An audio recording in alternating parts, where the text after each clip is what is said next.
Hello students, this is Neeraj Verma और आज से मैं कक्षा 8 की गणित में जो चैप्टर A7 है युगपत समीकरण, उसको आज से हम लोग उसका अध्ययन करेंगे और उसका अभ्यास 7A उसके कुछ सवालों को आज हम लोग देखेंगे। तो आइए चलें, इसके प्रश्नों को हल करने से पहले एक दो जो कॉन्सेप्ट्स हैं, अवधारणाएं हैं, उनको जान लें कि क्या है। तो जैसे हम लोग आते हैं, पहला एक हमें वर्ड लेना है रैखिक समीकरण।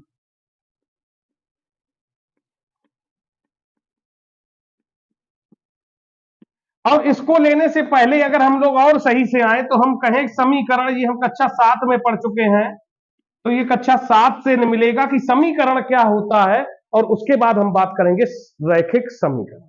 तो समीकरण क्या होता है, ये आपने बीजी व्यंजक, बीजगणितीय व्यंजक पढ़े हो। जब बीजगणितीय व्यंजकों को बराबर लगाकर जीरो के बराबर में लिख देते हैं तो वो समीकरण बन जाता। कोई भी बीजगणितीय व्यंजक हो, जैसे हम लोग कुछ भी लिखें, ax³ + bx + c, मान लीजिए ये बीजगणितीय व्यंजक तो है। तो बीजगणितीय व्यंजक को जब हम बराबर लगाकर शून्य के बराबर में लिख दें तो ये हमारा समीकरण बन जाता है।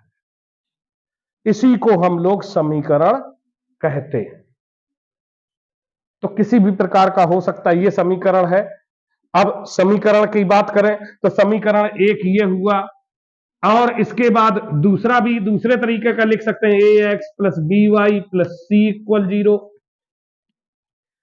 तो ये भी बीजगणितीय व्यंजक है और समीकरण जीरो के सामने लिखा गया बराबर में जीरो लगा के, तो ये भी हमारा क्या हुआ, समीकरण हुआ। हम ax + b = 0 भी लिख लें तो भी ये हमारा समीकरण हुआ। तो इस तरीके से ये हमने लिखे, ये समीकरण कहलाते हैं। अब समीकरणों में भी टाइप होते हैं। क्या होते हैं, पहले हम चरों की संख्या के आधार पर भी समीकरण को बनाते हैं कि एक चर वाला समीकरण, दो चरों वाला समीकरण, तीन चरों वाला समीकरण। तो वो होगा, तो चरों की संख्या के आधार पर भी समीकरणों का वर्गीकरण किया जाता है और चरों की घात के आधार पर भी समीकरणों का वर्गीकरण किया जाता है। तो देखें तो ये समीकरण क्या है, ये देखें तो ये इसमें x³ आया है, x आया है, तो हर जगह चर x ही आया है। A B C जो होता है, हम इंग्लिश अल्फाबेट में जो अंग्रेजी वर्णमाला के अक्षर हैं, आधे अक्षरों को, n तक के अक्षरों को हम लोग अचर ही लेते हैं। ये अधिकतर अचर में लिए जाते हैं और उधर के जो P से स्टार्ट होते हैं अक्षर और P से लेकर के Z तक के अक्षरों को चर के रूप में इस्तेमाल किया जाता है। तो हम लोग क्या करेंगे, यहां ये अचर मान लेंगे, तो हमारे चर हमारा यही हुआ x, और x ही है दोनों जगह, x³ है, ये x है, तो चर तो एक ही प्रकार का है, पावर उस पर लगी हुई है, तो एक चर का समीकरण है, एक चर में है समीकरण। यहां देखें तो यहाँ x और y दो चर है, तो ये दो चरों का समीकरण है, दो चर वाला समीकरण।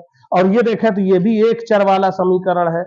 तो ऐसे अगर घातों की बात देखें तो इसमें दो घात है, तो ये द्विघातीय समीकरण है और इसमें के अधिकतम घात एक एक ही है हर चर पे, तो ये एक घातीय समीकरण है, ये भी एक घातीय समीकरण है। अब यहीं से हमारी बात निकल के आती है कि जब हम बात करें घातों के आधार पर जो एक घातीय समीकरण होते हैं, इन्हीं को हम रैखिक समीकरण कहते हैं। तो इसका मतलब ये भी हमारा रैखिक समीकरण हुआ और ये भी हमारा रैखिक समीकरण, क्योंकि इनमें घात चर की एक एक ही है, तो ये रैखिक समीकरण ये भी है और रैखिक समीकरण ये भी है। यहां देखें तो ये भी रैखिक समीकरण है, बस अंतर दोनों में कुछ अंतर है। दोनों में अंतर ये है कि ये रैखिक समीकरण है, दो चरों वाला रैखिक समीकरण है, और ये देखें तो ये हमारा एक चर वाला रैखिक समीकरण है। तो अब हम लोग इस अभ्यास में जब पढ़ेंगे तो हमें पढ़ना है, इस अभ्यास में दो चरों वाले रैखिक समीकरणों पे बात करनी है। तो उन समीकरणों पे बात करें तो अब यहां पे एक और आएगा कि दो चरों वाले रैखिक समीकरण, और उनको जब एक से अधिक समीकरणों को एक साथ लिया जाता है, एक समूह में रखा जाता है, एक से अधिक समीकरणों को एक समूह में रख दिया जाए तो वो एक साथ लिए गए जो समीकरण होते हैं उनको कलेक्टिव रूप में, संयुक्त रूप से बोलते हैं युगपत समीकरण। तो रैखिक समीकरण जो होते हैं उनको हम युगपत समीकरण कब कहेंगे? जब एक से अधिक समीकरणों को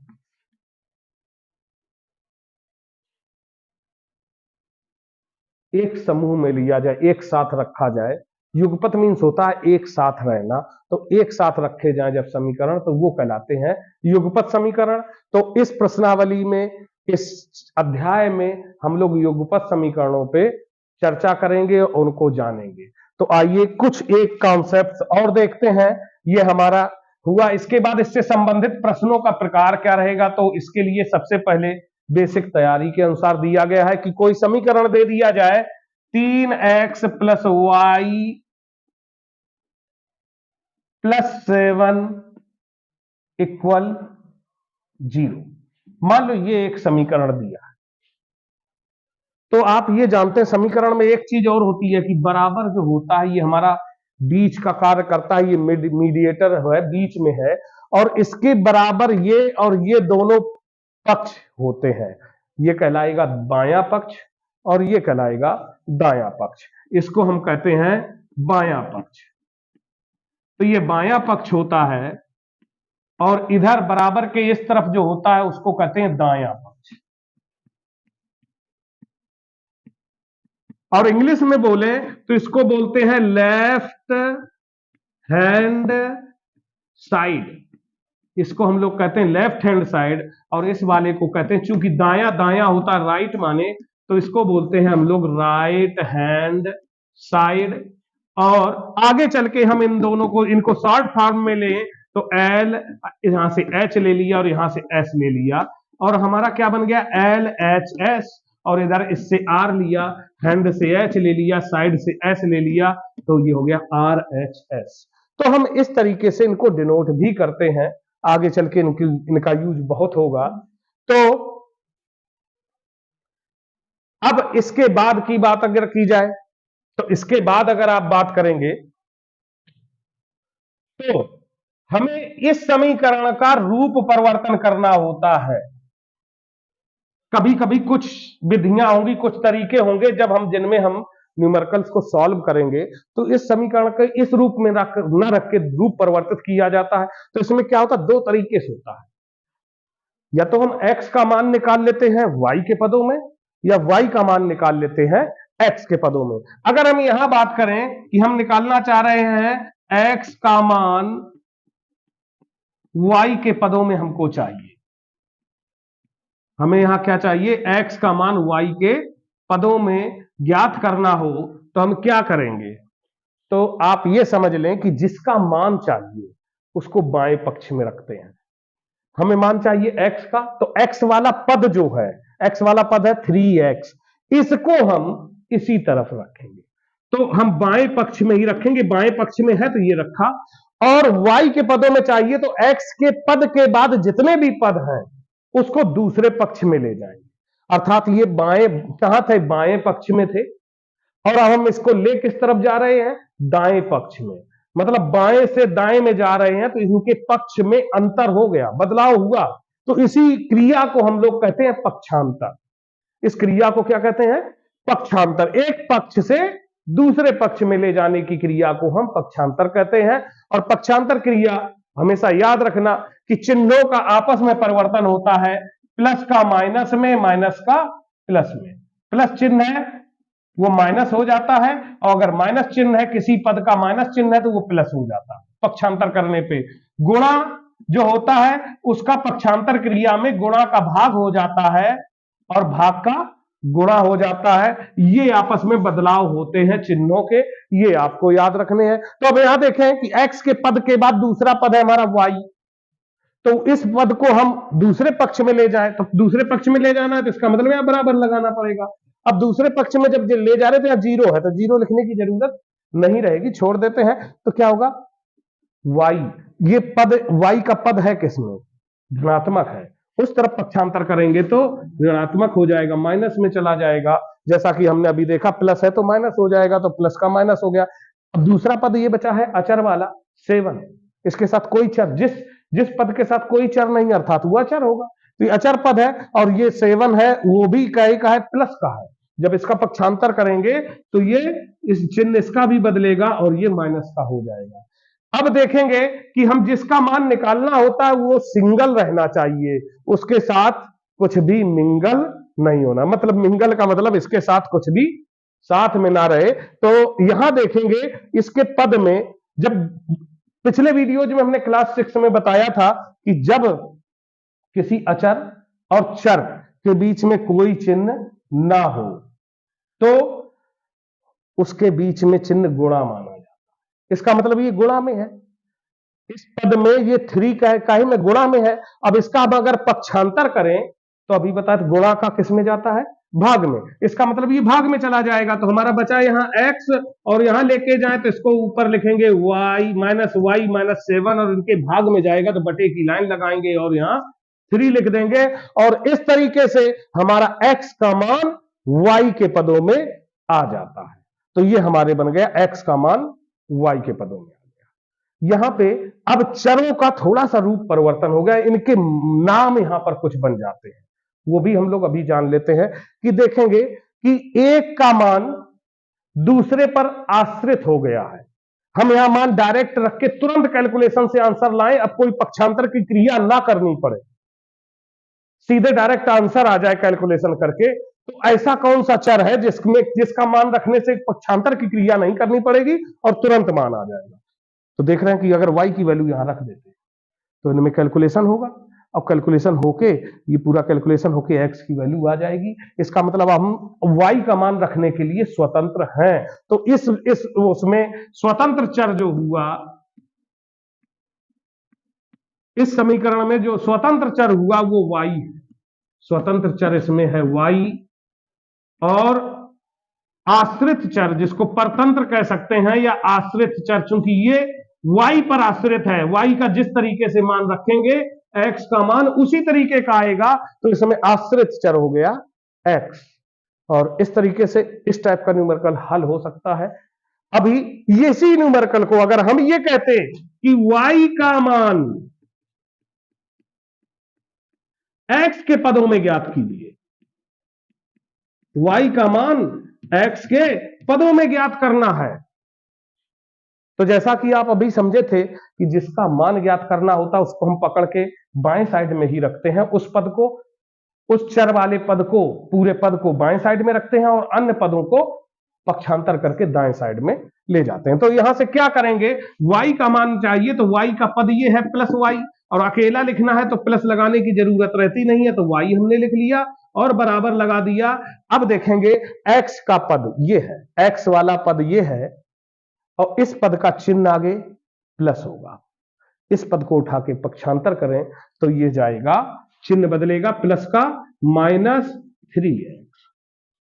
दूसरा है अचर पद है +7, इसका भी तो पक्षांतर होगा, तो +7 का अगर हम पक्षांतर दूसरे पक्षों में करें तो क्या हो जाएगा, -7 हो जाएगा।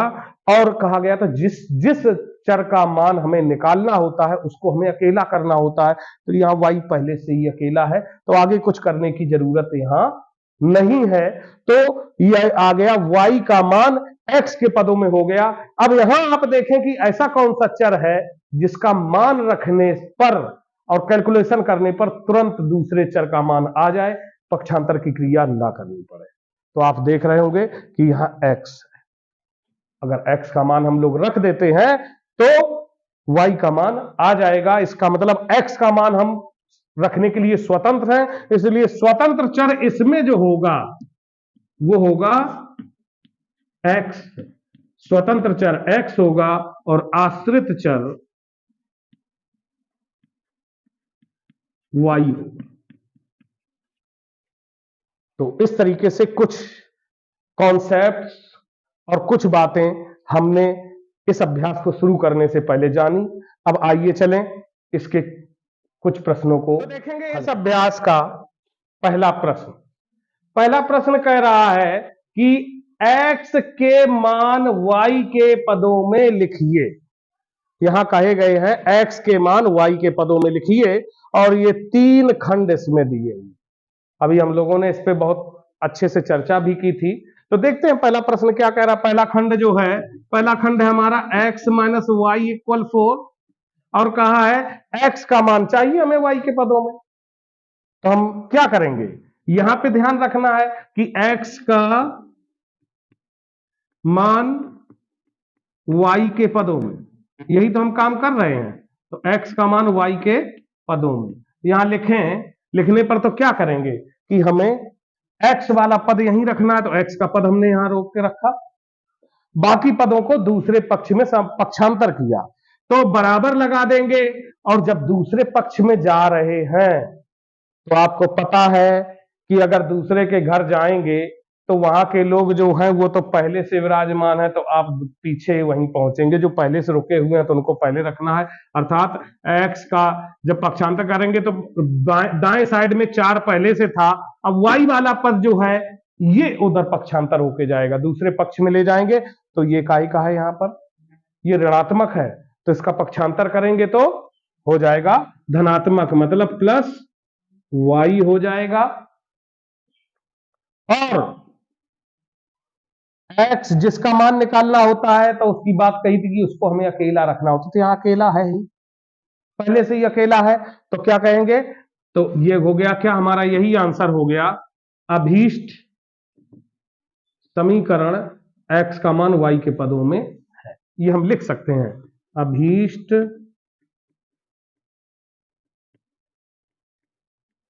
समीकरण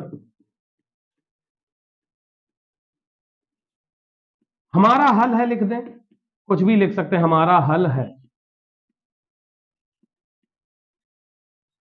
या उपर्युक्त समीकरण हमारा अभीष्ट हल है, तो ज्यादा अच्छा हो जाएगा। उपर्युक्त समीकरण हमारा अभीष्ट हल है, जो हमें चाहिए था वो हमारा हल हो जाएगा, x का मान y के बराबर। दूसरा लिखते हैं कि चलते हैं दूसरे को देखें।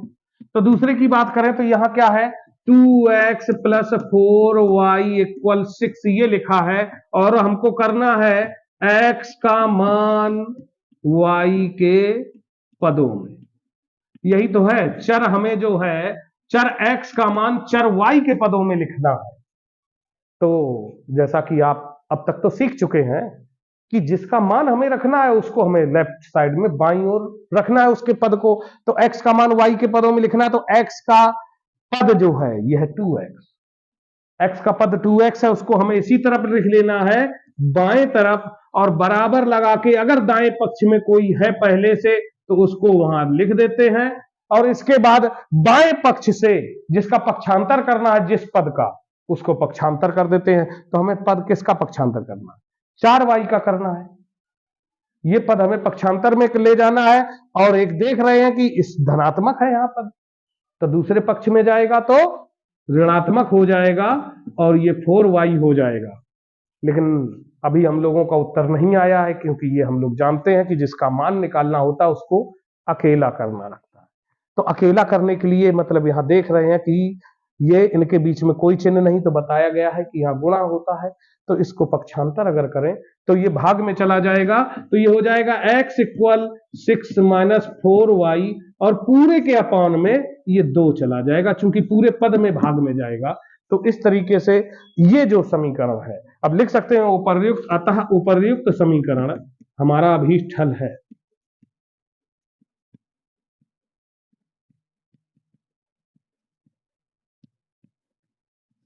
अभीष्ट हल है,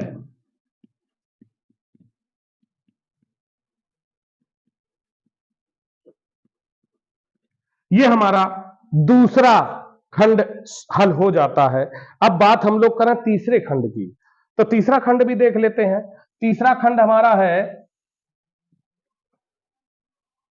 थर्ड जो है, थर्ड खंड है 1/3x प्लस वाई इक्वल 2। फिर वही काम है, यहां भी x का मान y के पदों में, तो x का मान y के पदों में अगर हम लिखें तो क्या होगा, तो क्या करना है, जैसा कि जान चुके हैं कि जिस पद का जिसका मान चाहिए जिस चर का, वो पद यहीं रखते हैं, तो x वाला पद यहीं रहेगा 1/3x, और बराबर का निशान लगाएंगे। अगर दाएं पक्ष में कोई है तो उसको लिख लेते हैं, फिर बचे हुए पद जिनको हमें पक्षांतर करना है उनको पक्षांतर कर लेते हैं। तो देखेंगे यहां y धनात्मक में है ये पद, इसको पक्षांतर करेंगे तो ये हो जाएगा ऋणात्मक। जिस चर का मान निकालना होता है उसको अकेला करना होता तो देखें इसके साथ गुणा में तो 1 है लेकिन भाग में 3 है, तो भाग वाली संख्या जो है ये इसको भाग को उस तरफ ले जाए तो गुणा में चली जाएगी और गुणा वाली संख्या भाग में चली जाएगी। तो यहां क्या रहेगा, पक्षांतर करने पे 1/3 का पक्षांतर करें तो 1 भाग में जाएगा और 3 गुणा में जाएगा, तो 3 आगे गुणा होगा तो अंदर ऐसे ही इनको ब्रैकेट में लिखना पड़ेगा, सॉरी y, और अपान में 1, किसी भी संख्या के अपान, हर संख्या के अपान में तो 1 होता ही है, इसलिए 1 लिखने की आवश्यकता नहीं है। अब 3 का अंदर अगर हम ब्रैकेट ओपन करें 3 का अंदर गुणा कर दें तो 3 दूना 6 माइनस 3y ये हो जाएगा। और फिर यहां वही बात लिखनी है कि अतः उपर्युक्त तो समीकरण हमारा अभीष्ट हल है। और इस तरीके से हमारा पहला प्रश्न इस प्रश्नावली का दूसरा प्रश्न बस जस्ट बदलता हुआ है। वो पहले प्रश्न में था x के मान y के पदों में ज्ञात करने थे, लेकिन यहाँ y के मान x के पदों में ज्ञात करना है। पहला हमारा देखें फर्स्ट वाला, तो फर्स्ट खंड इसका है 5x माइनस वाई इक्वल 9, तो हम देखेंगे यहां लिखेंगे y के मान x के पदों में, कैसे लिखा जाए? तो बताइए, अगर आप अपनी तरफ से पहले बताएं कि इसमें कौन सा पद हम यहां इस तरफ रोकेंगे। शायद आपके दिमाग में उत्तर आया होगा कि अभी हम लोग बात कर चुके हैं कि जिस पद का मान निकालना, जिस चर का मान निकालना है उस वाले पद को हम बाएं पक्ष में रोकते हैं। y का मान निकालना है तो y का मान यहां कर देते हैं। y का मान निकालना है तो हम y वाला पद यहीं रोकेंगे। y वाला पद क्या है, माइनस में, चिन्ह सहित लिखा जाता, अगर नेगेटिव है तो लिखना पड़ेगा, तो माइनस y यहीं लिखते हैं और बराबर का निशान लगाते हैं। अगर दाईं ओर कोई है तो उसको लिख लेते हैं, फिर इधर से पक्षांतर करने वाला पद पक्षांतर करके ले जाते हैं। तो हमारे यहां पर अब पद है 5x, इसको हमें पक्षांतर करना पड़ेगा, दाईं तरफ ले जाना है, लेफ्ट राइट हैंड साइड में ले जाना है। तो इसका पद ये क्या है, यहां पर धनात्मक है, पक्षांतर करने पे ऋणात्मक हो जाएगा, तो माइनस का 5x हो जाएगा। लेकिन हम लोग अभी तक ये जान चुके हैं कि जिस पद का, जिस चर का मान निकालना होता है उस चर को हम अकेला करते हैं, सिंगल करते हैं। तो देखेंगे तो सिंगल तो लग रहा है, लेकिन सिंगल का मतलब उसको धनात्मक भी रखना चाहिए, ऋणात्मक है, इस माइनस चिन्ह से इसमें भाग देते हैं। तो यहां लिख देंगे माइनस चिन्ह से भाग देने पर, या गुणा कर दें, चाहे जो करें, माइनस चिन्ह से गुणा कर दें तो दोनों पक्षों में किया जाएगा। समीकरण में जो काम करते हैं तो दोनों पक्षों में होता है, तो इसमें गुणा कर देते हैं, तो यहां माइनस माइनस का प्लस हो जाएगा, y हो जाएगा। y 9 ये प्लस का है, इसमें माइनस से गुणा करें तो प्लस माइनस का माइनस हो जाएगा, माइनस का 9 होगा, और ये प्लस का है, माइनस का है, तो ये माइनस माइनस प्लस हो जाएगा। और फिर से लिख लें, उपर्युक्त समीकरण अभीष्ट हल है। हमारा उत्तर आ गया, y का मान x के पदों में हो गया। अब एक चीज जो हमने पहले बात की थी, अगर इसमें आपसे पूछ दिया जाए कि स्वतंत्र चर कौन सा है और परतंत्र चर कौन सा है, तो शायद आप बता सकते हैं, क्योंकि बात यह हुई थी कि हम ऐसा चर ढूंढते हैं जिसका मान रखने पर, कैलकुलेशन करने पर तुरंत उत्तर आ जाए, पक्षांतर की क्रिया दोबारा ना करनी पड़े। वो तुम्हारा स्वतंत्र चर होगा, जिसका मान रखने के लिए हम स्वतंत्र हो, तो x का मान रखने पर स्वतंत्र है, तो यहां उत्तर आ जाएगा तुरंत। तो स्वतंत्र चर x हुआ और परतंत्र चर y हुआ। दूसरा जब हम यहां लेते हैं तो दूसरा है यहां पर समीकरण 6x माइनस 2y इक्वल 10। अब यहां भी वही बात, y का मान x के पदों में, तो y का मान x के पदों में अगर हमें लिखना है तो हम क्या करेंगे, y वाला पद यहीं रखते हैं, बाएं तरफ रखेंगे, बाकी सारा दाएं तरफ करते हैं। तो बाएं पक्ष में हमारा y का पद जो है माइनस 2y यहीं लिख लेते हैं, बराबर लगाते हैं, और राइट हैंड साइड में जो पहले से लिखा है उसको लिख लेते हैं, और फिर लेफ्ट हैंड साइड वाला जो पक्षांतर होना है, जो पद पक्षांतर होना है उसका पक्षांतर कर लेते हैं। तो 6x को पक्षांतर करना पड़ेगा, और ये लेकिन क्या है, यहाँ पर धनात्मक है, पॉजिटिव है तो उस तरफ ले जाएंगे तो ये निगेटिव हो जाएगा, तो माइनस का 6x बन जाएगा। अब देखें तो हमें क्या करना पड़ेगा, y के साथ -2 गुणा में है और उस तरफ पक्षांतर इसको भी करना पड़ेगा, y को अकेला करना पड़ेगा, तो 10 - 6x अपॉन -2 हो जाएगा। ये गुणा में है, भाग में चला जाएगा, और 2 से भाग अगर दिया जाए तो तरीका ये होता, चूंकि दोनों के साथ बराबर है तो हम अलग अलग भाग देते हैं, 10 बटे -2 और -6x बटे -2, दोनों में अलग अलग भाग दिया जाएगा। और इससे दें तो 2 पंचे 10 हो जाता है और 2 तिया 6 हो जाता है। चिन्ह प्लस माइनस का माइनस आ जाएगा, आएगा 5, और चिन्ह माइनस माइनस का प्लस हो जाएगा, और यहाँ आया 3x, तो ये 3x आ गया, तो y इक्वल आ गया -5 + 3x, और यही समीकरण हमारा अभीष्ट हल है। तो ये हमारा दूसरा खंड हो जाता है। अब बचा हुआ है अंतिम खंड, इसका तीसरा। तो तीसरे खंड को भी हम लोग हल करके देख लेते हैं।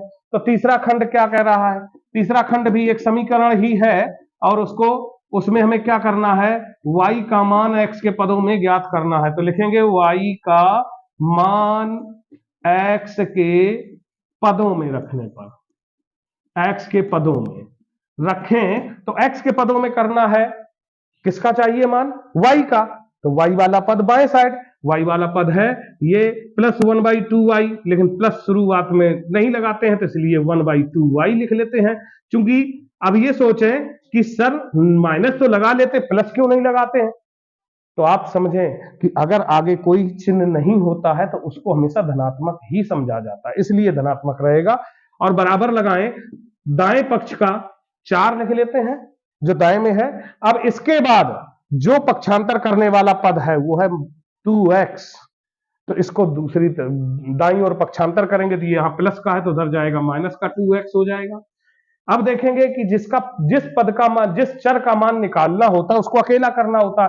तो यहां देखें इसके साथ 1 गुणा में है और 2 भाग में है, भाग वाली संख्या गुणा में चली जाएगी, गुणा वाली संख्या भाग में चली जाएगी। तो पक्षांतर करें इनके, जो गुणा में 2 था ये भाग में था 2, तो 2 गुणा में चला गया, तो यहाँ ब्रैकेट में ऐसे लिखेंगे। और 1 है भाग में तो 1 बटे में नहीं लिखने की जरूरत होती, क्योंकि 1 तो हर संख्या के अपॉन में माना ही जाए। तो y इक्वल 2 का अंदर गुणा कर देंगे, तो 2 का अगर इसमें गुणा करेंगे तो ब्रैकेट ओपन करना पड़ेगा, तो दोनों में गुणा होगा, 2 चौको 8 हो जाएगा, और फिर प्लस माइनस का माइनस, 2 दूना 4 हो जाएगा x, और इस तरीके से उपर्युक्त समीकरण अभीष्ट हल है, और ये हमारा उत्तर हो जाता है। इसमें भी अगर बात करें स्वतंत्र चर और परतंत्र चर की या आश्रित चर की, तो स्वतंत्र चर है x और आश्रित चर है y। तो इस तरीके से हमारे ये दूसरे प्रश्न के जो कुछ ये खंड थे, ये भी आशा करता हूं कि ये प्रश्न जो हमने अभी हम लोगों ने हल किए हैं आपको बड़े अच्छे से समझ में आए होंगे। और अगर वो प्रश्न आपको समझ में आए हैं तो ये आपके सामने होमवर्क में 2 प्रश्न दिए गए हैं, इनको आप वीडियो को पॉज कर लें और इनको लिख लें, और इसके बाद इनका हल करें, और इसका हल हम अगले वीडियो में फिर आपको बताएंगे। तब आप उस हल को चेक कर लेंगे ताकि पता चले कि आप वास्तव में वो क्रिया कर पा रहे हैं या नहीं कर पा रहे हैं। तो बच्चों, अगर वीडियो आपको अच्छा लगा हो तो इसको लाइक और शेयर करना ना भूलें, और साथ में अगर चैनल को सब्सक्राइब नहीं किया है तो चैनल को अवश्य सब्सक्राइब कर लें। फिर से मिलेंगे अगले वीडियो में, तब तक के लिए थैंक यू, बाय।